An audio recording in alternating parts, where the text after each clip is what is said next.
So வணக்கம் எல்லாருக்குமே good evening, good afternoon. Right, நம்ம பாலிட்டியோட அடுத்த கிளாஸில் மேக்கிங் ஆஃப் இந்தியன் கான்ஸ்டிடியூஷன் பார்க்க போகிறோம். ஓகேவா? ரைட். ஸோ ஆல்ரெடி பாலிட்டிக்கு 2 கிளாஸ் நம்ம பார்த்துருக்கோம். ஸோ உங்கள் எல்லாருக்குமே நீங்களும் அந்த வீடியோஸ்லாம் பார்த்துருப்பீங்க. ரைட். ஸோ ஃபஸ்ட்டாக நம்ம ஹிஸ்டாரிக்கல் பேக்ரவுண்ட் கிளாஸ் 1 பார்த்தோம், then historical background class 2, 2 classes நம்ம பார்த்துருந்தோம். ஓகேவா? So evolution of Indian constitution அப்படிங்கிறதுல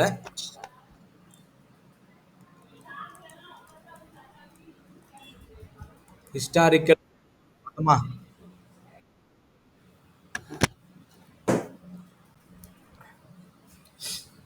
ரைட், இந்தியா அரசியலமைப்பின் வரலாற்று பின்னணி அப்படிங்கிற டாப்பிக்கில் 2 கிளாஸ் நம்ம பார்த்துருக்கோம். அந்த 2 கிளாஸுமே உங்களோட ஆப்பில் அப்டேட் ஆகிருக்கும். அதே மாதிரி இந்த கிளாஸஸ் வந்து யூடியூப்லேயும் அப்லோட் ஆகிருக்கு, பார்க்காதவங்க அதையும் போய் பாருங்கள்.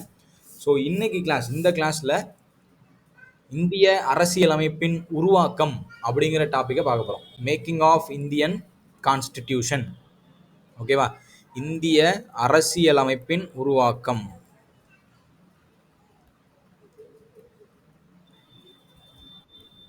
அமைப்பின் உருவாக்கம். ஸோ நிறைய இம்பார்ட்டண்ட்டான ஃபேக்ட்ஸை நம்ம தெரிஞ்சுக்க போகிறோம். ஸோ ஆல்ரெடி அரசியல் அமைப்புனா என்ன, அது அதோட ஃபங்க்ஷன்ஸ் என்ன, எப்படி அது கிரியேட் ஆச்சு, பிரிட்டிஷ்காரங்க வந்து என்னென்ன மாதிரி பேஸை கிரியேட் பண்ணி வச்சுருக்காங்க, என்னென்ன ஆக்ட்ஸ் எல்லாம் போட்டிருந்தாங்கன்னு பார்த்தோம் இல்லையா? இப்போ அதோட கண்டினியூஷனாக இந்தியாவுக்கு அரசியல் அமைப்பு எழுத துவங்குறாங்க. இந்தியாவோட அரசியல் அமைப்பை எழுத துவங்குறாங்க. அப்படி எழுத துவங்குறதுக்கு என்னென்னலாம் பேசிக் டீட்டெயில்ஸாக நமக்கு தேவை எழுதுறதுக்கு அப்படிங்கிறத பேஸ் பண்ணி தான் இந்த கிளாஸை நம்ம பார்க்க போகிறோம். So starting with constitution assembly அப்படின்னு ஒன்று ஃபார்ம் பண்ணுறாங்க. ஓகேவா? ஸோ அதுக்கு முன்னாடி நம்ம தெரிஞ்சுக்க வேண்டிய பேசிக் டீட்டெயிலாக ஒன்று இருக்குது. அது வந்து இது வந்து ஹிஸ்ட்ரியோட கண்டினியூஷன் தான். வரலாறு வந்து நம்ம படிப்போம் இல்லையா, அடுத்து படிப்போம் வரலாறு, அதோட கண்டினியூஷன் தான் அது. அதில் கேபினட் மிஷன் பிளான் அப்படின்னு ஒன்று இருக்கும். கேபினட் மிஷன் பிளான், கேபினட் தூதுக்குழு திட்டம், கேபினட் தூதுக்குழு திட்டம். ஸோ இது எதுக்கு தெரிஞ்ச ஒரு 1946 இந்த கேபினட் மிஷன் அப்படிங்கிறது உருவாக்கப்பட்டிருக்கும். ரைட்டா? இப்போ இந்த தூதுக்குழுவில் 3 மெம்பர்ஸ் இருந்திருப்பாங்க. ரைட்? அந்த 3 பேரோட பேரை நீங்கள் வரலாறுல தான் அது இம்பார்ட்டன்ட்டு, இங்கே தெரிஞ்சுக்கோங்க. நான் பேசிக்காக மட்டும் சொல்லிடுறேன். ரைட்டா? நான் சொல்லாமல் இருக்கக்கூடாதுன்றதுனால பேசிக் மட்டும் சொல்லிடுறேன். 3 பேர் இருப்பாங்க. ரைட்டா sir? Pethick Clarence, ஸ்டஃபோர்ட் grips, AV Alexander அப்படின்னு 3 பேர் இருப்பாங்க. ரைட்? ஹிஸ்ட்ரி படிக்கும்போது டீட்டெயிலாக அப்போ படிச்சுக்கலாம். இப்போதைக்கு தெரிஞ்சுக்கோங்க. இது ஒரு 3 மெம்பர் கமிட்டி. இங்கே வந்து இந்த டீட்டெயில் தேவையில்லை, இருந்தாலும் சொல்கிறேன். இது ஒரு 3 மெம்பர் கமிட்டி. இந்த கமிட்டி தான் முதன் முறையாக இந்தியாவுக்கு கான்ஸ்டிடியூஷன் அசம்பிளியை உருவாக்குறதுக்கு அடித்தளம் அமைச்சது. ஓகேவா? ரைட்? கான்ஸ்டிடியூஷன் அசம்பிளியை ஃபார்ம் பண்ணணும். Formation of constitution assembly. Right? Constitution அசம்பிளியை உருவாக்குறதுக்கு காரணமாக இருந்த அமைப்பு எது அப்படின்னு கேள்வி கேட்டாங்கன்னா கேபினட் தூதுக்குழு திட்டம், கேபினட் மிஷன் பிளான் அப்படின்னு சொல்லணும். அரசியல் அமைப்பு குழு அல்லது அரசமைப்பு குழு அப்படிங்கிற மாதிரி சொல்லலாம். கான்ஸ்டிடியூவன்ட் அசம்பிளி,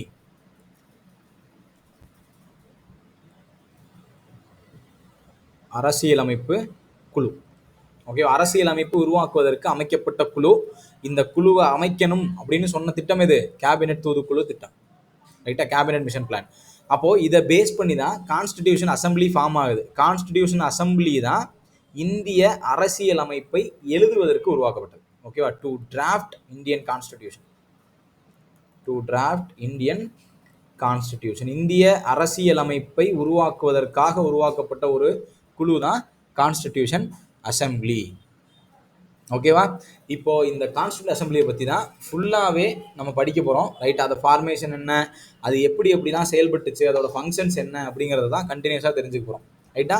ஸோ ஹெட்டிங் போட்டுக்கோங்க, constituent assembly. The next heading is constituent assembly.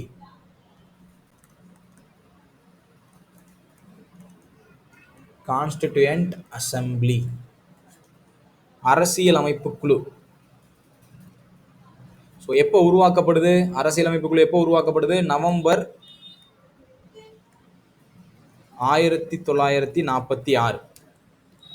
ஓகேவா? அரசமைப்பு குழு, கான்ஸ்டிடியூயன்ட் அசம்பிளி.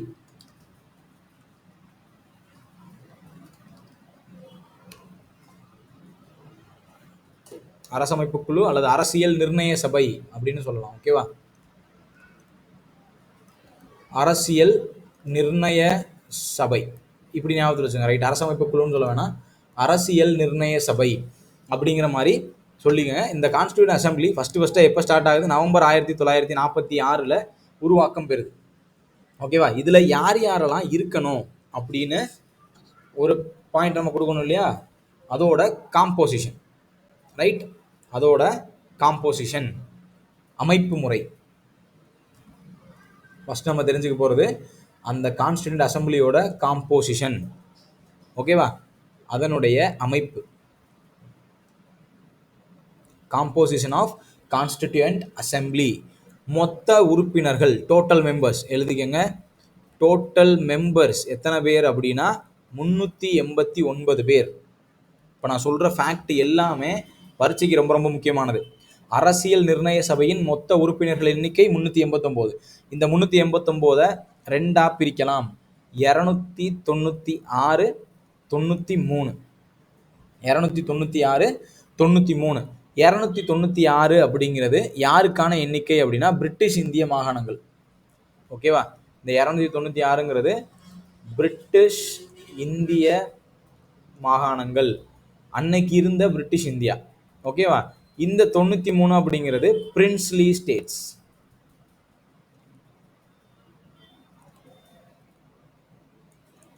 பிரிட்டிஷ் இந்திய மாகாணங்கள்.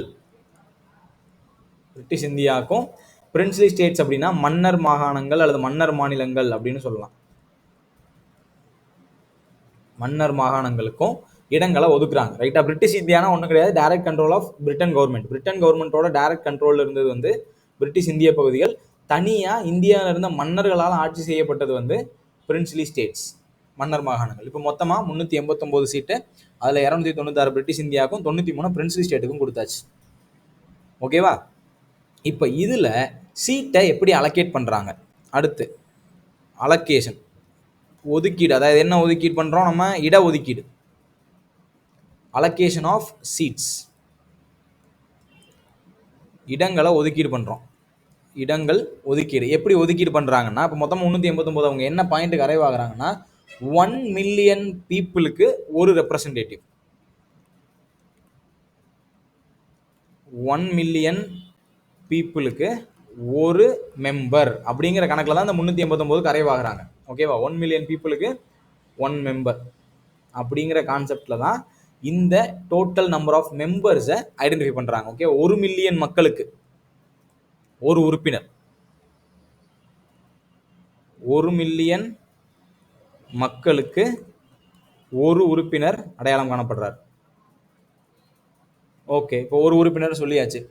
இவங்க எந்தெந்த கம்யூனிட்டிஸ்ல இருந்து இருந்தாங்கன்னா மோஸ்ட்லி அன்னைக்கு இருந்த முஸ்லீம்ஸ், சீக்கியர்கள் அண்ட் அதர்ஸ். முஸ்லீம்ஸ், சீக்கியர்கள் மற்றும் மற்றவர்கள். இந்த மற்றவர்கள் யார் யாருன்னா, யார் யாரெல்லாம் இஸ்லாமியர்களும் சீக்கியர்களும் இல்லையோ அவங்களாம் அதர்ஸ். மெயின்லி ஹிந்துஸ், இந்துக்கள். இவங்க எல்லாரையும் சேர்த்து தான் அந்த ஸ்ட்ரென்த் வந்து ஃபிக்ஸ் ஆகுது. எல்லாருக்குமே ரெப்ரசன்டேஷன் கொடுக்குறாங்க. ஓகேவா? ரைட். இப்போது கான்ஸ்டிடியூஷன் அசம்பிளியோட அமைப்பை சொல்லியாச்சு. காம்போசிஷன் என்ன, மொத்தம் எத்தனை மெம்பர்ஸ்னு சொல்லியாச்சு. அவங்க எப்படி வர்றாங்க? 1 மில்லியன் மக்களுக்கு ஒரு உறுப்பினர் அப்படிங்கிற அடிப்படையில் தான் இந்த 389 பேர் தேர்ந்தெடுக்கப்பட்டிருக்காங்க. ரைட்டா? 389 பேர். இப்போ இவங்களுக்கான எலெக்ஷன் முறை என்ன? இவங்க தேர்ந்தெடுக்கப்படுவதற்கான தேர்தல் முறை எலெக்ஷன். இது நல்லா நோட் பண்ணிக்கோங்க, ரொம்ப இம்பார்ட்டன்டானது. Constitution assembly is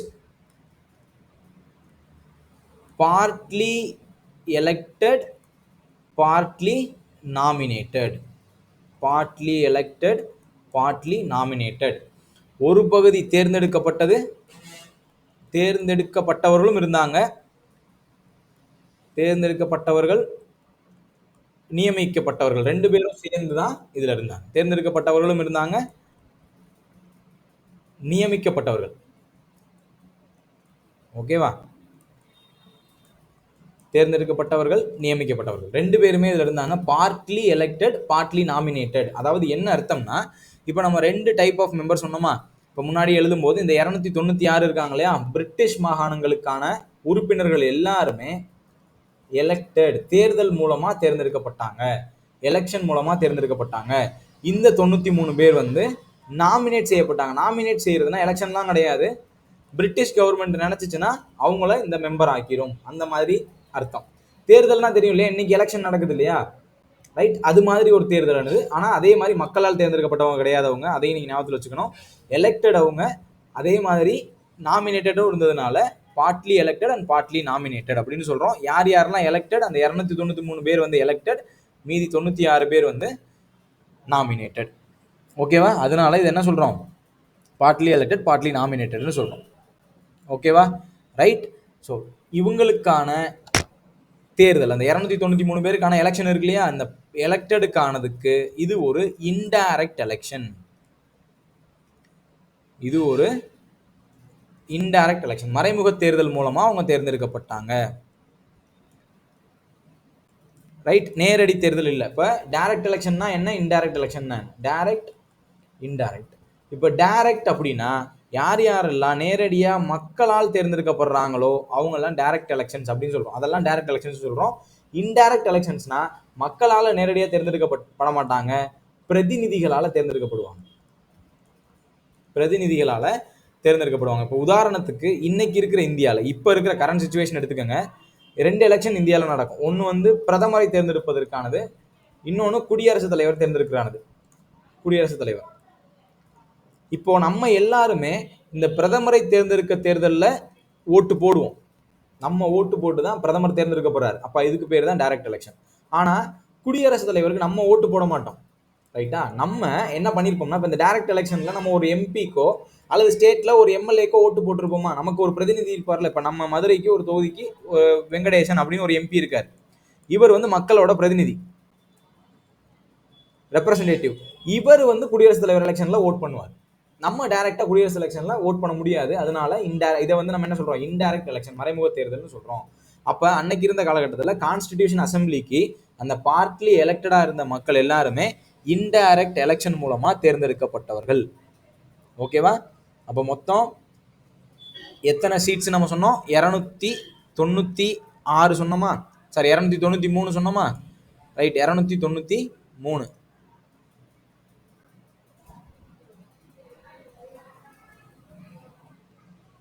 right? Sorry மாத்தி எழுதிருக்கேனா, 296 93, நான் இங்கே மாத்தி எழுதிட்டேனா, 296 93, 296 93, ரைட்? இதை நான் மாத்தி எழுதிட்டேன். ஸோ 296ல் யார் யார் எவ்வளவு சீட்ஸ் ஜெயிச்சாங்க ஆஃப்டர் திஸ் இன்டைரக்ட் எலெக்ஷன், யார் யாருக்கு எவ்வளோ கிடைச்சது? 208 சீட் இந்தியன் நேஷனல் காங்கிரஸ், அன்னைக்கு இருந்த இந்திய தேசிய காங்கிரஸ், இந்தியன் நேஷனல் காங்கிரஸ் ஜெயிக்கிறாங்க. ஒரு 73 சீட் முஸ்லீம் லீக் ஜெயிக்குது. முஸ்லீம் லீக் இதுவுமே பரிசெல்லாம் கேள்வியாக முன்னாடி கேட்டிருக்காங்க. மீதி 15 இடங்கள் வந்து இண்டிபெண்டன்ட் கேண்டிடேட் ஜெயிச்சிருக்காங்க, சுயேட்சை வேட்பாளர்கள், இண்டிபெண்டன்ட் கேண்டிடேட். ஓகேவா? அப்போ இந்த 296 சீட் எலெக்ஷன் நடந்ததில் 208 இந்திய தேசிய காங்கிரஸ், 73 முஸ்லீம் லீக், 15 இண்டிபெண்டன்ட் கேண்டிடேட்ஸ். இவங்க எல்லாரும் எலெக்ட் ஆகுறாங்க. இவங்க எல்லாரும் சேர்ந்து தான் கான்ஸ்டிடியூஷன் அசம்பிளியில் கான்ஸ்டிடியூஷனை உருவாக்குறதுக்கு செயல்படுறாங்க. நம்ம சொன்ன மாதிரி கான்ஸ்டிடியூஷன் அசம்பிளி வந்து நவம்பர் 1946 உருவாக்கப்படுதா, அதுக்கப்புறம் டிசம்பர் வரைக்கும் இந்த தேர்தல்கள் இது எல்லாமே நடந்து உறுப்பினர்கள் எல்லாம் தேர்ந்தெடுக்கப்பட்டுருவாங்க. அடுத்த முக்கியமான பாயிண்ட்டு, கான்ஸ்டிடியூஷன் அசம்பிளியோட ஃபர்ஸ்ட் மீட்டிங். நிறைய பரீட்சையில் கேட்கப்பட்ட ஒரு கேள்வி. கான்ஸ்டிடியூஷன் அசம்பிளியோட முதல் கூட்டம், அரசியல் நிர்ணய சபையின் முதல் கூட்டம் நடைபெற்ற நாள் டிசம்பர் 9, 1946. 1946. ஓகேவா? ரைட்? 1946. இதில் பங்கு பெற்ற உறுப்பினர்களின் எண்ணிக்கை, number of members participated in the first meeting, 211 பேர். இந்த மீட்டிங்ல முஸ்லீம் லீக் பைகாட் பண்ணியிருப்பாங்க. முஸ்லீம் லீக் வந்து பார்ட்டிசிபேட் பண்ணியிருக்க மாட்டாங்க. எழுதிக்கங்க, முஸ்லீம் லீக் பைகாட்டட். இதெல்லாம் நிறைய தடவை பரீட்சையில் கேட்கப்பட்டது, ரைட்டா? ஸோ 1946 டிசம்பர் 9 முதல் கூட்டம் நடக்குது. பங்கு பெற்ற உறுப்பினர்கள் 211 பேர். முஸ்லீம் லீக் பங்கு கொள்ளவில்லை, ரைட்டா? முஸ்லீம் லீக் வந்து இதில் பங்கு கொள்ளவில்லை. முஸ்லீம் லீக் பங்கு கொள்ளவில்லை, ஞாபகத்தில் வச்சுக்கோங்க. இதுவும் உங்களுக்கு கேள்வியாக வரும், ரைட்டு? முதல் கூட்டத்தில் ஃபர்ஸ்ட் பாயிண்ட் என்னைக்கு நடந்து, எத்தனை மெம்பர்ஸ், யாரு தலைவர்? முதல் கூட்டத்தினுடைய தலைவர் சச்சிதானந்த் சின்ஹா. சச்சிதானந்த் சின்ஹா அப்படிங்கிற ஒரு தலைமையில தான் முதல் கூட்டம் நடைபெறுது. First chairman of constitution assembly. First chairman of constitution assembly Sachchidanand Sinha.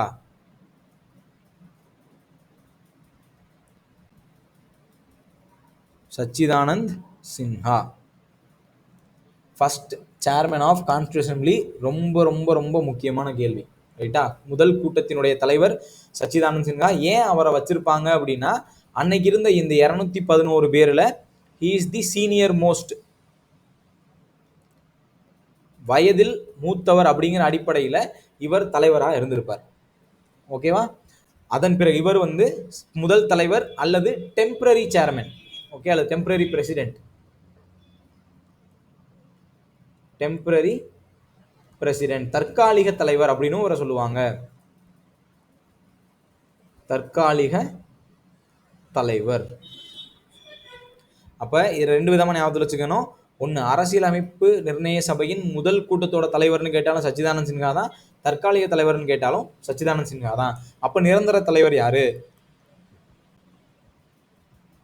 Permanent president of constitution assembly Rajendra Prasad. Rajendra Prasad இவர் தான் நிரந்தர தலைவர். அரசியல் நிர்ணய சபையின் நிரந்தர தலைவர் வந்து ராஜேந்திர பிரசாத். ஓகே, அரசியல் நிர்ணய சபையின் நிரந்தர தலைவர் ராஜேந்திர பிரசாத். அப்போ அரசியல் நிர்ணய சபையினுடைய இரண்டாவது தலைவர் அல்லது நிரந்தர தலைவர்னா ராஜேந்திர பிரசாத். இவருக்கு கீழே 2 வைஸ் பிரசிடென்ட்ஸ் இருந்திருப்பாங்க, 2 துணைத் தலைவர்கள். 2 துணைத் தலைவர்கள் இருந்திருப்பாங்க. இவங்களோட பேரும் அடிக்கடி கேட்கப்பட்டது தான், ஹெச்.சி. முகர்ஜி. முதல் பேர் வந்து ஹெச்.சி. முகர்ஜி. இரண்டாவது தலைவர் வி.டி. கிருஷ்ணமாச்சாரி.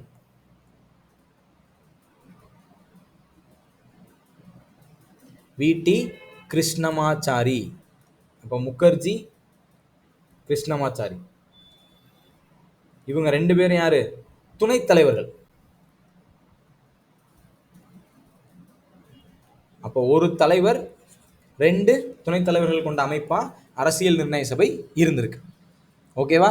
இப்போ அரசியல் நிர்ணய சபையினுடைய பணி என்ன, என்ன வேலையை செய்யணும், ரைட்டா? அப்போ முதல் கூட்டம் எப்போ நடக்குது? டிசம்பர் 9. இந்த டேட்டை ஞாபகத்தில் வச்சுக்கோங்க. நான் சொன்ன இந்த எல்லா டேட்டாவுமே பரீட்சையில் கேள்வியாக வந்திருக்கு. ஓகேவா? ரைட். மெயின் ஃபங்க்ஷன், அரசியல் நிர்ணய சபையினுடைய மிக முக்கியமான பணி, அது 2 வேலையை செய்ய வேண்டியிருந்தது. ஃபங்க்ஷன்ஸ் அல்லது ஃபங்க்ஷன், அதனுடைய பணி என்ன? முதல் பணி வந்து டு டிராஃப்ட் இந்தியன் கான்ஸ்டிடியூஷன், இந்திய அரசியலமைப்பை உருவாக்கணும். ஓகேவா? டு டிராஃப்ட் கான்ஸ்டிடியூஷன், அதாவது கான்ஸ்டிடியூஷன் அசம்பிளியா செயல்படுறது. கான்ஸ்டிடியூயன்ட் அசம்பிளியா செயல்படுறது. டு டிராஃப்ட் கான்ஸ்டிடியூஷன், அரசியல் நிர்ணய சபையா செயல்படுறது. இதுக்கு அது அரசியல் நிர்ணய சபையா செயல்படும் போது தலைவர் வந்து ராஜேந்திர பிரசாத். நல்லா புரிஞ்சுக்கணும், ஓகேவா? ராஜேந்திர பிரசாத் அரசியல் நிர்ணய சபையா செயல்படும் போது அதனுடைய தலைவர் யாரு? ராஜேந்திர பிரசாத். அதனுடைய மற்றொரு பணி வந்து லெஜிஸ்லேட்டிவ் அசம்பிளியா செயல்படுறது. ஓகேவா? ஒன்று அரசியல் நிர்ணய சபையா செயல்படுறது, அது இங்கே சொல்லிட்டோம், கான்ஸ்டிடியூஷன் அசம்பிளி. அரசியல் நிர்ணய சபையா செயல்படும் போது ராஜேந்திர பிரசாத் தலைவர். லெஜிஸ்லேட்டிவ் அசம்பிளி, சட்டமன்றமாகவும் அது செயல்படும். சட்டமன்றமாக செயல்படும் போது அதனுடைய தலைவர் வந்து ஜி.வி. மௌலான்கர். ஜி.வி. மௌலான்கர், தமிழில் வந்து மௌலான்கர்னு எழுதிக்கணும், மௌலான்கர், ஜி.வி. மௌலான்கர். அதாவது இப்போ என்ன நீங்கள் புரிஞ்சுக்கணும்னா, அது அரசியல் நிர்ணய சபையாக செயல்படும் போது அரசியல் அமைப்பை மட்டும் பற்றி பேசும். அரசியலமைப்பு உருவாக்கம் பற்றி மட்டுமே அது பேசும். ஓகேவா? சட்டமன்றமாக செயல்படும் போது இந்தியாவுக்கு தேவையான சட்டங்களை இயற்றும், சட்டங்களை இயற்றவும் செயல்படும். சட்டங்களை இயற்ற ரெண்டு வேலையுமே அது செஞ்சிச்சு. முதல் வேலை அரசியலமைப்பை உருவாக்குறதுக்கு செயல்பட்டுச்சு. அப்படி செயல்படும் போது அதனுடைய தலைவராக ராஜேந்திர பிரசாத் இருந்தார். ரெண்டாவது அது சட்டமன்றமாக செயல்பட்டுச்சு. சட்டமன்றம்னா இதர சட்டங்கள், இந்தியாவுக்கு தேவையான இதர சட்டங்களை இயற்றுவதற்கு சட்டமன்றமாக செயல்பட்டுச்சு. அப்படி செயல்படும் போது ஜிவி மௌலான்கர் அதனுடைய தலைவராக இருந்திருப்பார். ஓகேவா? ரைட். இந்த ரெண்டு வேலையுமே கான்ஸ்டிடியூஷன் அசம்பிளி செஞ்சிருக்கும். இதை தான் first parliament of free India அப்படின்னு சொல்லியிருக்கோம். இந்த கான்ஸ்டிடியூஷன் அசம்பிளி இருக்கு இல்லையா, இதை நம்ம என்ன சொல்லுவோம் அப்படின்னா first parliament of free India, சுதந்திர இந்தியாவின் முதல் பாராளுமன்றம் அப்படின்னு நம்ம அரசியல் நிர்ணய சபையை சொல்லியிருக்கோம். சுதந்திர இந்தியாவின்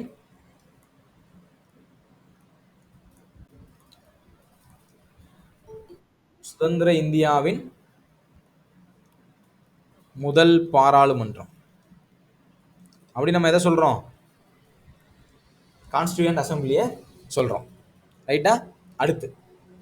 அடுத்த ரொம்ப முக்கியமான ஒரு பாயிண்ட் வந்து அப்ஜெக்டிவ் ரெசல்யூஷன் அப்படின்னு ஒன்று நேரு கொண்டு வர்றார். அப்ஜெக்டிவ் ரெசல்யூஷன், தமிழில் வந்து குறிக்கோள் தீர்மானம்.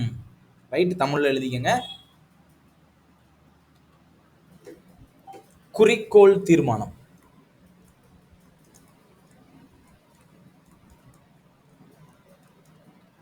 குறிக்கோள் தீர்மானம் கொண்டு வரப்பட்ட தேதி டிசம்பர் 13, 1946. டிசம்பர் 13, 1946. ஓகேவா? டிசம்பர் 13, 1946 கொண்டு வரப்படுது. கொண்டு வந்தவர் ஜவஹர்லால் நேரு. ஜவஹர்லால் நேரு தான் அப்ஜெக்டிவ் ரெசல்யூஷன் அப்படின்னு ஒன்று கொண்டு வர்றாரு. குறிக்கோள் தீர்மானம். குறிக்கோள் தீர்மானம்னா இவர் இதில் என்ன சொல்ல வர்றாருன்னா, இந்திய அரசியல் அமைப்பினுடைய நோக்கம் என்னவா இருக்கணும், ஓகே, அதனுடைய அப்ஜெக்டிவ். கான்ஸ்டிடியூஷன் இருக்கு இல்லையா, இந்தியன் கான்ஸ்டிடியூஷன் இருக்கு இல்லையா, அந்த கான்ஸ்டிடியூஷனோட அப்ஜெக்டிவ் என்ன அப்படிங்கிறத டிட்டர்மைன் பண்றதுக்கு அவர் ஒரு தீர்மானம் போடுறாரு. ஓகேவா? அரசியல் அமைப்பின் நோக்கம், அரசியலமைப்பு எதெல்லாம் உள்ளடக்கி இருக்கணும் அப்படிங்கிறத சொல்றதுக்காக அவர் பல முக்கியமான குறிப்புகள் அடங்கிய ஒரு ரெசல்யூஷனை பாஸ் பண்றாரு. ஓகேவா? ரைட். ஸோ அப்ஜெக்டிவ் ரெசல்யூஷன் ஞாபகத்தில் வச்சுக்கோங்க, இதுவும் கேள்வியாக வர்றதுக்கு வாய்ப்பு இருக்கு. ரைட். அப்ஜெக்டிவ் எந்த தேதின்றதை ஞாபகத்தில் வச்சுக்கோங்க. கொண்டு வந்தவர் வந்து ஜவஹர்லால் நேரு. இது எப்போ கொண்டு வராரு? டிசம்பர் 13, 1946. ஓகேவா? அது ஏற்றுக்கொள்ளப்பட்ட நாள் ஜனவரி 22, 1947. இது வந்து கொண்டு வந்தது, தீர்மானம் கொண்டு வந்த தேதி டிசம்பர் 13. ஏற்றுக்கொள்ளப்பட்டது, அடாப்டட், ஏற்றுக்கொள்ளப்பட்ட தேதி, அடாப்டட் டேட் வந்து அதை ஞாபகத்தில் வச்சுக்கணும். அடாப்டட் ஜனவரி 22, 1947 அன்று இவருடைய அந்த குறிக்கோள் தீர்மானமானது ஏற்றுக்கொள்ளப்படுது. இந்த ரெண்டு தேதியுமே பலமுறை கேட்டிருக்காங்க. ஓகேவா? ரைட். அப்ஜெக்டிவ் ரெசல்யூஷன் கொண்டு வந்த தேதி டிசம்பர் 13, ஏற்றுக்கொள்ளப்பட்ட தேதி ஜனவரி 22, கொண்டு வந்தது ஜவஹர்லால் நேரு. ஓகேவா? இந்த குறிக்கோள் தீர்மானம் தான் பின்னால இந்திய அரசியல் அமைப்பின் முகவுரையா மாறி இருக்கும். பிரியாம்பிள் ஆஃப் இந்தியன் கான்ஸ்டிடியூஷன் என்னவா மாறி இருக்கும்? அரசியல் அமைப்பின் முகவுரையா மாற்றம் அடைஞ்சிருக்கும். முகவுரை தனியா படிப்போம். ஓகேவா? அரசியலமைப்பின் முகவுரையா மாறி இருக்கும். அப்ப அரசியலமைப்பின் முகவுரையினுடைய ஆரம்ப புள்ளியும் இந்த அப்ஜெக்டிவ் ரெசல்யூஷன் தான். இதுல சொன்னதை தான் கொஞ்சம் வேர்டிங்ஸ் எல்லாம் மாற்றி முகவுரையா வச்சிருக்கும். அதுவும் பின்னாடி நம்ம படிக்க போறோம். முகவுரைன்னு என்ன, அதுல என்னென்னலாம் இருக்குன்னு நம்ம படிக்க போறோம். ஓகேவா? ரைட். அப்ப அப்ஜெக்டிவ் ரெசல்யூஷனை ஏற்றுக்கொண்டது ஜனவரி 22, 1947. இது போக அரசியல் நிர்ணய சபை என்னென்ன செஞ்சிருக்கும்னா சில முக்கியமான தேதிகளை நம்ம படிக்க போறோம். ஆல்ரெடி நிறைய தேதி படிச்சுட்டோம், நீங்க நல்லா ஞாபகத்தில் வச்சுக்கோங்க. தேதிகள் படிச்சதுல ஃபர்ஸ்ட் டிசம்பர் 9 படிச்சிருக்கோம். ஓகேவா? அதுக்கப்புறம் டிசம்பர் 13 படித்தோம், ஜனவரி 22 படித்தோம். இப்போ அடுத்தடுத்து முக்கியமான தேதிகளை ஞாபகத்தில் வச்சுக்கோங்க. தேசிய கொடி ஏற்றுக்கொள்ளப்பட்ட நாள், நேஷனல் ஃபிளாக் டேட், அப்படியே ஒரு டேபிள் மாதிரி கூட போட்டு எழுதிங்க. நேஷனல் ஃபிளாக் ஏற்றுக்கொள்ளப்பட்ட நாள் ஜூலை 22, 1947. தேசிய கொடி ஏற்றுக்கொள்ளப்பட்ட நாள் ஜூலை 22, 1947. தேசிய கீதமும் தேசிய பாடலும் ஏற்றுக்கொள்ளப்பட்டது. நேஷனல் சாங்கும் நேஷனல் ஆந்தமும் ஏற்றுக்கொள்ளப்படுது. நேஷனல் ஆந்தம், ஓகேவா. தேசிய பாடல், தேசிய பாடல், தேசிய கீதம், இது ரெண்டும் ஏற்றுக்கொள்ளப்பட்டது வந்து ஜனவரி 24, 1950. ஜனவரி 24, 1950 அன்னைக்கு தேசிய கீதமும் தேசிய பாடலும் ஏற்றப்பட்டிருக்கு. உங்களுக்கான டாஸ்க் என்னன்னா, இதை முடிச்சதுக்கப்புறம், அந்த கிளாஸ் முடிச்சதுக்கப்புறம் நேஷனல் சாங் என்ன, நேஷனல் ஆந்தம் என்ன, யார் யார் எழுதுனான்றதை பார்த்து வச்சுக்கோங்க. ரெண்டுமே வேற வேற. தேசிய பாடல் வேற, தேசிய கீதம் வேற. நேஷனல் சாங் யார் எழுதுனது, எங்கேருந்து எழுதப்பட்டது, நேஷனல் ஆந்தம் யார் எழுதுனது, எங்கேருந்து எடுக்கப்பட்டது, பார்த்து வச்சுக்கோங்க. இந்த 2 தேதியுமே ரொம்ப ரொம்ப முக்கியமானது, ஓகேவா. ஸோ அதுக்கப்புறம் முக்கியமானது இன்னொரு பாயிண்ட், இதே ஜனவரி 24, 1950 இந்தியாவினுடைய முதல் குடியரசுத் தலைவரா, ஃபர்ஸ்ட் பிரசிடென்ட், முதல் குடியரசுத் தலைவரா ராஜேந்திர பிரசாத் ஏற்றுக்கொள்ளப்பட்டிருப்பார், ஓகேவா. ராஜேந்திர பிரசாத் ஏற்றுக்கொள்ளப்பட்டிருப்பார். முதல் குடியரசுத் தலைவரா ராஜேந்திர பிரசாத் ஏற்றுக்கொள்ளப்பட்டிருப்பார், ஓகே. அப்போ இந்த 3 தேதியுமே அடுத்த இம்பார்ட்டன்ட் ஆனது, ரொம்ப ரொம்ப முக்கியமானது. முதல் குடியரசுத் தலைவர் வந்து ராஜேந்திர பிரசாத். இந்த பேர் முன்னாடியே பார்த்தோமா, இந்த ராஜேந்திர பிரசாத் தான் கான்ஸ்டிடியூஷன் அசம்பிளியோட பெர்மனன்ட் பிரசிடென்ட். அவர் தான் இந்தியாவினுடைய குடியரசுத் தலைவராகவும் மாறியிருப்பார். அந்த தேதி ஜனவரி 24, 1950, ஓகேவா. தேசிய கொடி ஜூலை 22, 1947. தேசிய பாடலும் தேசிய கீதமும் ஜனவரி 24, 1950. இந்த தேதிகள் எல்லாம் ஞாபகத்தில் வச்சுக்கோங்க, இதெல்லாம் இம்பார்ட்டன்ட், ஓகேவா. ரைட். அடுத்தது, கான்ஸ்டிடியூஷன் அசம்பிளியில் இருந்த இம்பார்ட்டண்ட்டான கமிட்டிஸ், அதோட head. Important committees of constitution assembly, முக்கிய குழுக்கள், முக்கியமான குழுக்கள். இது எல்லாமே ஃபேக்ட் தான், ஓகே. இது எல்லாமே ஃபேக்ட் தான். நீங்கள் ஃபேக்டை ஞாபகத்தில் வச்சுக்கிட்டு தான் ஆகணும், ஓகேவா. ஸோ ஃபர்ஸ்ட் கமிட்டி, கமிட்டியோட பேர், அதோட தலைவர் அப்படியே வரிசையாக எழுதிக்கங்க, right. Union powers committee, union power committee. 8 முக்கிய குழுக்கள் இருந்திருக்கும். மொத்தம் முக்கிய குழுக்கள் வந்து 8, ரைட்டா. இம்பார்ட்டன்ட் கமிட்டிஸில் 8 மேஜர் கமிட்டிஸ் இருந்திருக்கும். 8 மேஜர் கமிட்டிஸ் இருந்திருக்கும். அந்த மேஜர் கமிட்டிஸோட ஹெட்ஸை நீங்கள் ஞாபகத்தில் வச்சுக்க போகிறீங்க. Union power committee,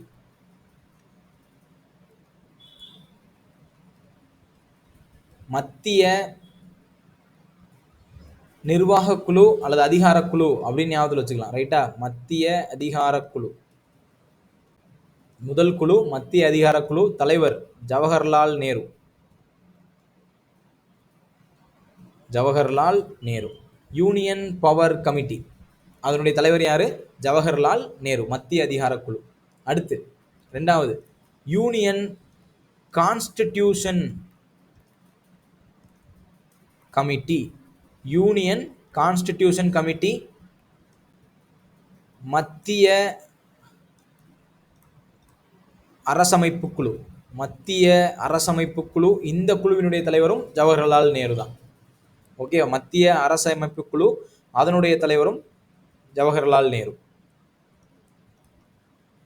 states committee, states committee, மாநில குழு அல்லது மாநிலங்களுடன் உரையாடுதல் குழு, ஸ்டேட்ஸ் கமிட்டி. இதனுடைய தலைவரும் ஜவஹர்லால் நேரு தான், ஓகே. அப்போ 3 குழுவுக்கு ஜவஹர்லால் நேரு தலைவராக இருக்காரு.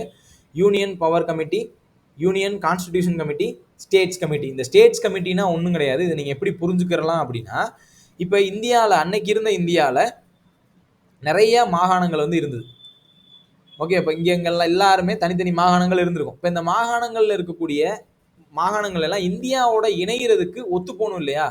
அவங்க இந்தியாவோட இணைய விருப்பப்படலாம் அல்லது இணைய விருப்பப்படாமையும் போகலாம். அவங்களோட பேச்சுவார்த்தை நடத்தி இந்தியாவோட இணைய வைக்கிறதுக்கு உருவாக்கப்பட்டது தான் இந்த ஸ்டேட்ஸ் கமிட்டி, ஓகேவா. ரைட். அடுத்து provincial constitution committee,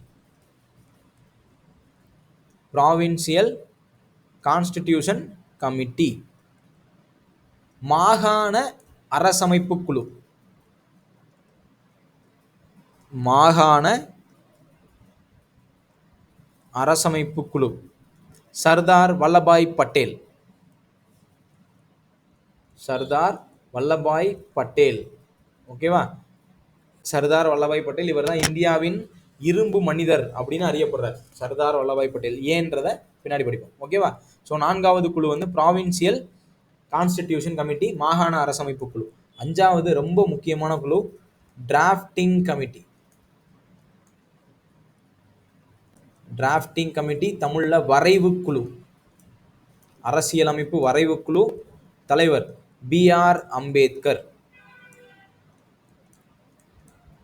B.R. Ambedkar. Drafting committee வரைவு குழுவினுடைய தலைவர் அம்பேத்கர். இந்திய அரசியல் அமைப்பின் அல்லது அரசியல் அமைப்பை உருவாக்கியவர் அப்படின்னா டாக்டர் அம்பேத்கர் தான். ரைட்டா? அரசியல் அமைப்பை உருவாக்கியவர் யாரு? டாக்டர் அம்பேத்கர். B.R. அம்பேத்கர் தான் அரசியல் அமைப்பை உருவாக்குறார். அடுத்து 6வது முக்கியமான குழு advisory committee on fundamental rights.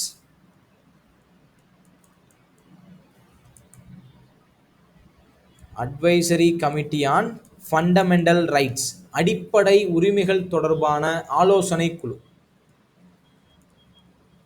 அடிப்படை உரிமைகள் தொடர்பான ஆலோசனை குழு ரொம்ப முக்கியமான ஒரு குழு. ஆலோசனை குழு சர்தார் பட்டேல், சர்தார் வல்லபாய் பட்டேல். சர்தார் பட்டேல் தான் அரசியல் உரிமைகள் தொடர்பான ஆலோசனை குழுவுக்கு தலைவர். ஓகேவா? இப்போ இந்த குழுவுக்கு ஒரு சப் கமிட்டி இருக்கும். Advisory committee on fundamental rights சொல்கிறோமா, அட்வைசரி கமிட்டியா அட்வைசரி சப் கமிட்டி. ரைட்டா? ஃபண்டமெண்டல் ரைட்ஸ் தொடர்பான சப் கமிட்டின்னு சொன்னாங்கன்னா துணைக்குழு, அதனுடைய தலைவரையும் தெரிஞ்சுக்கணும். அடிப்படை உரிமைகள் தொடர்பான துணைக்குழு, அடிப்படை உரிமைகள் தொடர்பான துணைக்குழு யார் தலைவர்னா ஜே.பி. கிருபாலினி. ஜே.பி. கிருபாலினி ஞாபகத்தில் வச்சுக்கோங்க. சப் கமிட்டின்னு கேட்டாங்கன்னா கிருபாலினி. Main committee Sardar Patel. ஓகேவா? ஞாபகத்தில் வச்சுக்கணும், இதுவும் முக்கியமானது. அடுத்து rules and procedures committee. Rules and procedures committee விதிகள் மற்றும் நடைமுறைகள் தொடர்பான குழு. விதிகள் மற்றும் நடைமுறைகள் தொடர்பான குழு ராஜேந்திர பிரசாத். ராஜேந்திர பிரசாத். நான் தமிழ் இங்கிலீஷ் கலந்து எழுதிட்டு இருக்கேன். உங்களுக்கு எதில் கன்வீனியன்ட்டோ அதில் நீங்கள் எழுதுங்க. ஓகேவா? இதெல்லாம் ரொம்ப இம்பார்ட்டன்டானது. ரூல்ஸ் அண்ட் ப்ரொசீஜர்ஸ் கமிட்டி விதிகள் மற்றும் நடைமுறைகள் தொடர்பான குழு. ரைட்டா? தென் கடைசி ஸ்டியரிங் கமிட்டி.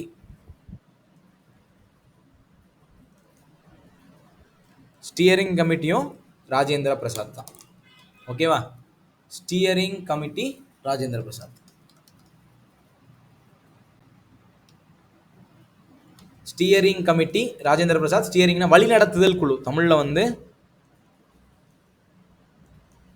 வழிநடத்துதல் குழு, அதுவும் ராஜேந்திர பிரசாத். மொத்தமா 8 குழுக்கள், 8 முக்கிய குழுக்கள் அரசியல் நிர்ணய சபையில் இருந்திருக்கும். ஸோ முதல் குழு மத்திய அதிகார குழு ஜவஹர்லால் நேரு, மத்திய அரசமைப்பு குழு ஜவஹர்லால் நேரு, மாநிலங்கள் குழு ஜவஹர்லால் நேரு, மாகாண அரசமைப்பு குழு சர்தார் பட்டேல், வரைவு குழு அம்பேத்கர், அடிப்படை உரிமைகள் தொடர்பான ஆலோசனை குழு சர்தார் பட்டேல், அடிப்படைகள் உரிமைகள் தொடர்பான துணைக்குழு கிருபாலினி, ரூல்ஸ் அண்ட் ப்ரொசீஜர்ஸ் விதிகள் மற்றும் நடைமுறைகள் குழு ராஜேந்திர பிரசாத், வழிநடத்துதல் குழு ராஜேந்திர பிரசாத். இந்த 8மே முக்கியமான குழுக்கள். ஓகேவா? இதுல நம்ம மெயினா தெரிஞ்சுக்க வேண்டிய ஒரு குழு வந்து டிராஃப்டிங் கமிட்டி. அடுத்த ஹெட்டிங் அதை போட்டுக்கோங்க, drafting committee. Drafting committee of Indian constitution, இந்திய அரசியலமைப்பின் வரைவு குழு. ரைட்? இந்திய அரசியலமைப்பின் வரைவு குழு, drafting committee of Indian constitution, வரைவு குழு. இப்போ இந்த வரைவு குழு அப்படிங்கிறது என்னைக்கு உருவாக்கப்படுது? நம்ம ஆல்ரெடி சொல்லிட்டோம். யார் தலைவர்னு உங்களுக்கு தெரியும், B.R. அம்பேத்கர். என்னைக்கு உருவாக்கப்படுது? தேதி ரொம்ப முக்கியமானது. ஆகஸ்ட் 29, 1947. நிறைய தேதிகள் பார்த்துட்டே வரீங்க. தேதிகள் எல்லாத்தையுமே மைண்டில் வச்சுக்கோங்க. ஆகஸ்ட் 29, 1947 அன்று உருவாக்கப்படுது. தலைவர் யாரு? B.R. அம்பேத்கர். அம்பேத்கர் தான் அரசியல் நிர்ணய சபையினுடைய வரைவு குழுவின் தலைவர். அம்பேத்கர், B.R. அம்பேத்கர். சட்டமேதை அல்லது அரசியல் அமைப்பை உருவாக்கியவர் எப்படி வேணா நீங்க வச்சுக்கலாம். ரைட்டா? B.R. அம்பேத்கர் தான் வரைவு குழுவினுடைய தலைவர். சரியா?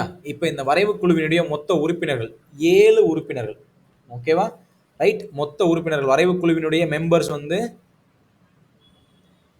7. இது எப்படி பிரிச்சுக்கலாம் அப்படின்னா 1+6ன்னு பிரிக்கலாம். அந்த 1 தான் அம்பேத்கர், அவர் தான் சேர்மன். மீதி 6 உறுப்பினர்களோட பேரும் இம்பார்ட்டன்ட். மீதி 6 உறுப்பினர்களோட பேரை ஞாபகத்தில் வச்சுக்கோங்க. So members of drafting committee 1 Gopalaswami Ayyangar. ஓகேவா? கோபாலசுவாமி ஐயங்கார். கோபாலசுவாமி ஐயங்கார். ரெண்டாவது முகமது சாதுல்லா. முகமது சாதுல்லா தமிழ்ல எழுதுறதுன்னா கோபாலசுவாமி ஐயங்கார்,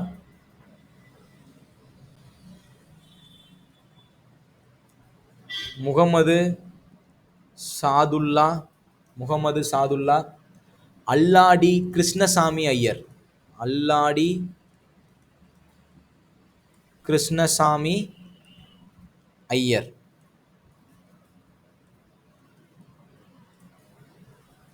கிருஷ்ணசாமி ஐயர். ஓகேவா? அடுத்து KM Munshi. KM Munshi. KM Munshi. அடுத்தது மாதவராவ். மாதவராவ் கூட்டம் நடந்து கொண்டிருக்கும் போதே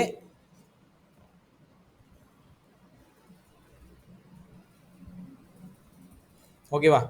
ரைட். ஒரு நிமிஷம் இருங்க. மாதவராவ் எழுதாதீங்க, BL மிட்டர் எழுதிங்க. BL மிட்டர். BL மிட்டர். Mitter. BL Mitter. இவர் வந்து கூட்டம் நடந்துட்டு இருக்கும்போது அவர் உடம்பு சரியில்லாமல் போயிடும். ஸோ இவருக்கு பதிலாக வந்தவர் தான் மாதவராவ். இவருக்கு பதிலாக வந்தவர் தான் யாரு? மாதவராவ். ஓகேவா? தென் கடைசியா DP கைட்டான். DP கைட்டான். கைத்தான் எழுதிக்கங்க. இவர் இடையிலேயே இறந்து போயிடுவார். கூட்டம் நடந்துட்டு இருக்கும்போது இறந்து போயிடுவார். So he was replaced by TT Krishnamachari. DT Krishnamachari. Madhavrao Krishnamachari. இப்போ இங்கே இன்னொரு பேர் எழுதிருக்கோம்ல, இங்கே TT எழுதியிருக்கோம். இவர் வேற கிருஷ்ணமாச்சாரி. அரசியல் நிர்ணய சபையினுடைய துணைத் தலைவர்களாக 2 பேர் எழுதியிருப்போம். அவர் VT கிருஷ்ணமாச்சாரி. அவர் வேற, இவர் வேற. இப்போ நான் டிராஃப்டிங் கமிட்டியில் சொன்ன மெம்பர் வேற. ஓகேயா? இவர் VT, அவர் TT. பேரை கரெக்டாக ஞாபகத்தில் வச்சுக்கோங்க. இவங்க 6 பேர் தான் அரசியல் நிர்ணய சபையினுடைய உறுப்பினர்கள். DP கைட்டான் இடையில இறந்து போயிருப்பார், அவர் ரீப்ளேஸ் பண்ணவர் தான் கிருஷ்ணமாச்சாரி.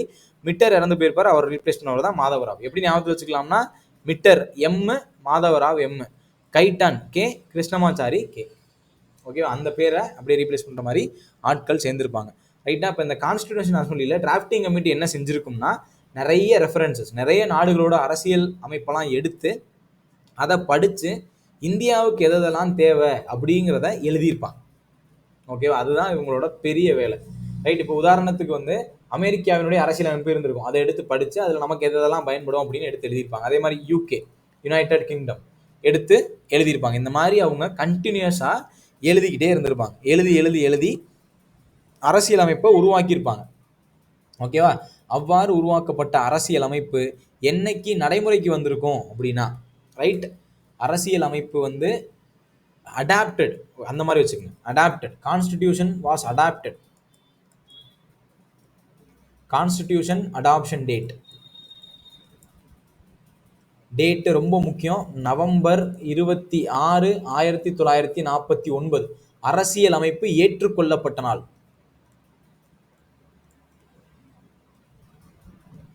அரசியல் அமைப்பு ஏற்றுக்கொள்ளப்பட்ட நாள் நவம்பர் 26, 1949. ஓகேவா? அப்போ எங்கே தொடங்குது அப்படின்னா டிசம்பர் 9 தொடங்குது இல்லையா? டிசம்பர் 9, 1946. 46 தொடங்கின இந்த பயணம் நவம்பர் 26, 1949 முடியுது. ஓகேவா? அரசியல் அமைப்பு ஏற்றுக்கொள்ளப்பட்ட நாள் நவம்பர் 26, 1949. அப்போ மொத்தம் எத்தனை நாட்கள் இடையில இருந்திருக்கும்? இந்திய அரசியல் அமைப்பு உருவாக்குவதற்கு தேவைப்பட்ட மொத்த நாட்கள் 2 ஆண்டுகள், 2 years, 11 months, 18 days. இந்திய அரசியலமைப்பு உருவாக்குவதற்கு எடுத்துக்கொள்ளப்பட்ட மொத்த நாட்கள், டோட்டல் நம்பர் ஆஃப் டேஸ், 2 ஆண்டுகள் 11 மாதங்கள் 18 நாட்கள் இந்த பயணம் இருந்திருக்கும். ஓகேவா? முதல் கூட்டம் துவங்கியதிலிருந்து கடைசி கூட்டத்தில் அரசியலமைப்பு ஏற்றுக்கொள்ளப்பட்டது நவம்பர் 26, 1949. ரொம்ப முக்கியமான தேதி. ஸோ அன்னைக்கு தேதியில தான் எல்லாருமே கையெழுத்து போட்டு இந்திய அரசியலமைப்பை ஏற்றுக்கிட்டு இருப்பாங்க. ஓகேவா? ரைட். அன்னைக்கு இந்த நவம்பர் 26, 1949 அன்னைக்கு எதெல்லாம் இம்ப்ளிமெண்ட் ஆயிருந்திருக்கும், இந்தியன் கான்ஸ்டியூஷன்ல என்னென்னலாம் இருந்திருக்கும்னா, பிரியாம்பிள் இருந்திருக்கும். இந்திய அரசியலமைப்புல இருந்தது வந்து முகவுரை இருந்திருக்கும். அதைத் தொடர்ந்து 395 ஆர்டிகல்ஸ், விதிகள் அல்லது சரத்துகள், 395 சரத்துகள் இருந்திருக்கும். தென் 8 அட்டவணைகள் இருந்திருக்கும், ஷெடியூல்ஸ், 8 அட்டவணை.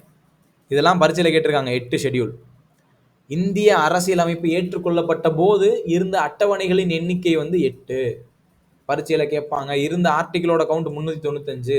அப்போ என்னென்ன இருந்துச்சுன்னா, பிரியாம்பிள் இருந்துச்சு, 395 ஆர்டிகல் இருந்துச்சு, 8 ஷெடியூல் இருந்துச்சு. ஓகேவா? ரைட். இதில் இன்னொன்று நீங்கள் புரிஞ்சுக்கணும், பிரியாம்பிள் தான் இந்திய அரசியலமைப்பில் கடைசியாக எழுதப்பட்ட பகுதி. கடைசியாக எழுதப்பட்ட பகுதி எது அப்படின்னா பிரியாம்பிள். ஓகேவா? நீங்கள் எல்லாத்தையும் எழுதி முடிச்சுட்டு, இந்த 395 ஆர்டிகளையும் எழுதி முடிச்சுட்டு, 8 அட்டவணையும் எழுதி முடிச்சுட்டு தான் பிரியாம்பிள் எழுதுறாங்க. பிரியாம்பிள் தான் லாஸ்ட் டிராஃப்டட் பார்ட். ஓகேவா? லாஸ்ட் டிராஃப்டட் பார்ட் வந்து பிரியாம்பிள், கடைசியாக எழுதப்பட்ட பகுதி பிரியாம்பிள். ஆனால் அரசியலமைப்பை திறந்ததுமே எடுத்ததும் பிரியாம்பிள் தான் இருக்கும். பிரியாம்பிளுக்கு அப்புறம் தான் மீது எல்லாமே இருக்கும். ரைட். அப்போ மொத்தத்தையும் எழுதி முடிச்சுட்டு தான் பிரியாம்பிள் எழுதியிருக்காங்க. இதுவுமே பரீட்சையில் கேட்கப்படுறதுக்கான வாய்ப்புகள் உண்டு. ஓகேவா? ரைட். அப்போ கான்ஸ்டியூஷன் அடாப்ட் ஆனது வந்து November 26. Enforcement of constitution, enforcement of constitution, அரசியலமைப்பு நடைமுறைப்படுத்தப்பட்ட தினம். நடைமுறைப்படுத்தப்பட்ட தினம் ஜனவரி 26. ஜனவரி 26, 1950 தான் இந்திய அரசியலமைப்பு நடைமுறைக்கு வருது. ஓகேவா? இங்கேயும் ஒரு பாயிண்ட் நான் எக்ஸ்பிளைன் பண்றேன். அதுக்கு முன்னாடி இந்த ஜனவரி 26, 1950 தான் இந்தியாவோட ரிபப்ளிக் டே, குடியரசு தினம். இப்போதானே போச்சு ரிபப்ளிக் டே. ஓகே, ஜனவரி 26, 1950 தான் நமக்கான குடியரசு தினமா இருந்திருக்கும். ஏன்னா அந்த தேதியில தான் இந்திய அரசியலமைப்பு நடைமுறைக்கு வந்திருக்கும். இப்போ நவம்பர் 26 அடாப்ட் பண்ணியாச்சு. ஆனால் ஜனவரி 26 தான் என்ஃபோர்ஸ் ஆகுது. அதுக்கு இடையில இந்த இன்பிட்வீன் டைம்லயே முக்கியமான சில பகுதிகள் வந்து நடைமுறைக்கு வந்திருக்கும். அது என்னென்ன அப்படின்னா, அதாவது நவம்பர் 26 நடைமுறைக்கு வந்த பகுதி, நவம்பர் 26, 1950 நடைமுறைக்கு வந்த பகுதிகள், முக்கியமான பகுதிகள் என்னென்னா, சிட்டிசன்ஷிப், அதே மாதிரி எலெக்ஷன்ஸ், டெம்பரரி பார்லிமெண்ட்,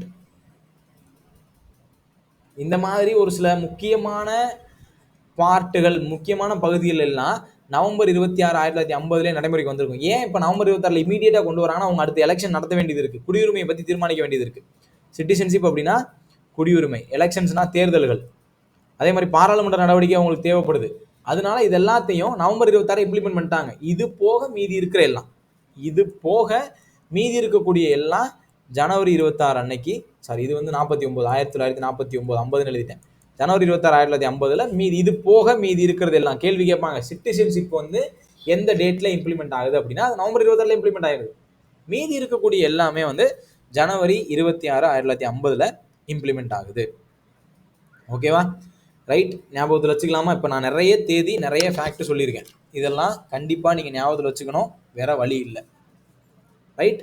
இது போக சில இம்பார்ட்டண்ட்டான ஃபேக்ட். இதோட மேக்கிங் ஆஃப் இந்தியன் கான்ஸ்டியூஷன் முடியுது. Some fact related to making of Indian constitution. First fact வந்து எலிஃபெண்ட், யானை. எலிஃபெண்ட் தான் இந்திய அரசியல் நிர்ணய சபை இருக்கு இல்லையா, கான்ஸ்டியூஷன் அசம்பிளி, அதோட சிம்பிள். கான்ஸ்டியூஷன் அசம்பிளியோட simple elephant is the simple of constituent assembly. அரசியல் நிர்ணய சபையின் சின்னம்.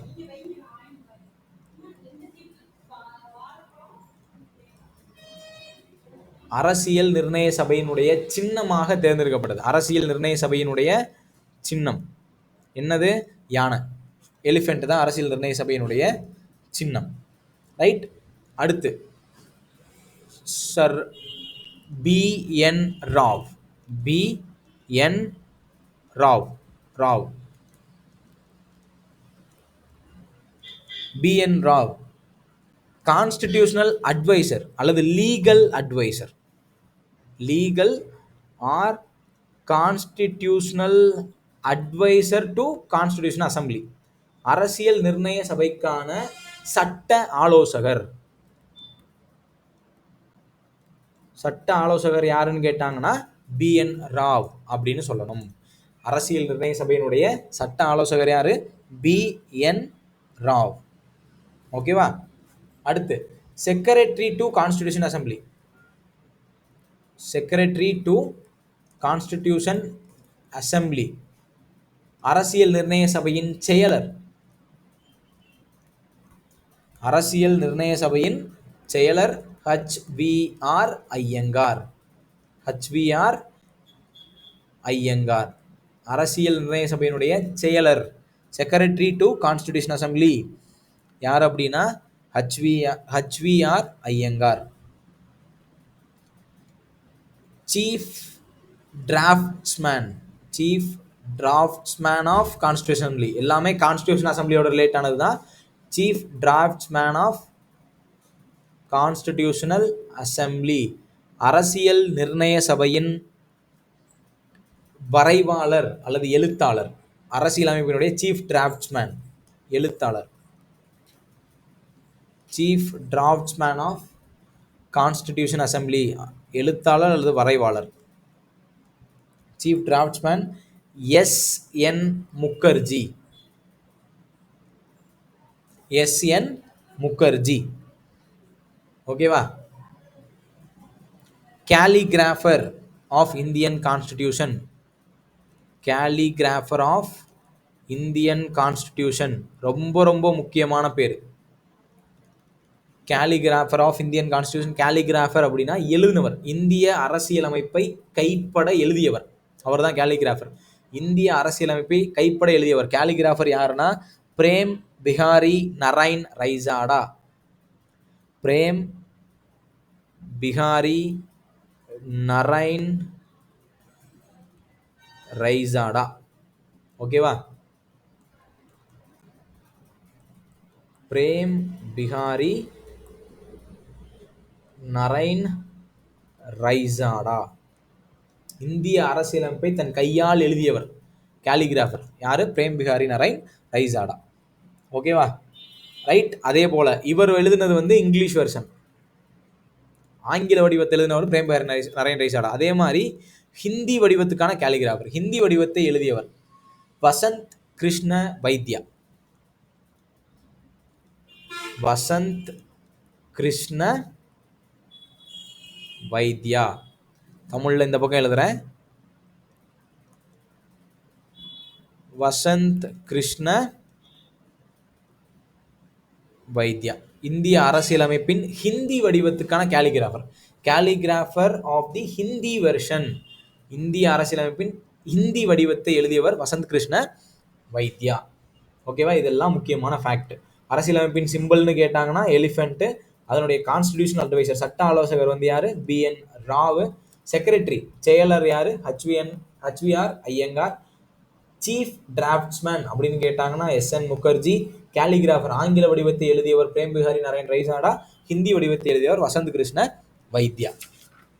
இதுதான் மேக்கிங் ஆஃப் இந்தியன் கான்ஸ்டிடியூஷனில் நீங்கள் தெரிஞ்சுக்க வேண்டிய இம்பார்ட்டண்ட்டான ஃபேக்ட் எல்லாமே. ஓகேவா? இதோட மேக்கிங் ஆஃப் இந்தியன் கான்ஸ்டிடியூஷன் முடியுது. அடுத்த கிளாஸில் இந்திய அரசியலமைப்பினுடைய ஃபீச்சர்ஸ், இந்திய அரசியலமைப்பினுடைய முக்கியமான ஃபீச்சர்ஸ் என்ன, அதுக்கப்புறம் அதில் இருக்கிற பார்ட்டு ஷெடியூல்னு எல்லாத்தையுமே நம்ம பார்க்க போகிறோம். ஓகேவா? ரைட். இந்த கிளாஸ் இதோட முடியுது. நம்ம நெக்ஸ்ட் கிளாஸில் மீட் பண்ணலாம். ரைட்டா? இன்னைக்கு ஈவினிங்கே இன்னொரு கிளாஸ் நான் போட்டிருக்கேன் ஃபிசிக்ஸுக்கு. அதை ஜாயின் பண்ணுங்கள். நம்ம நெக்ஸ்ட் கிளாஸில் மீட் பண்ணலாம். தேங்க்யூ. ஏதாவது டவுட் இருந்துச்சுன்னா எனக்கு டெக்ஸ்ட் பண்ணுங்கள். ஓகேவா? நெக்ஸ்ட் கிளாஸில் மீட் பண்ணலாம்.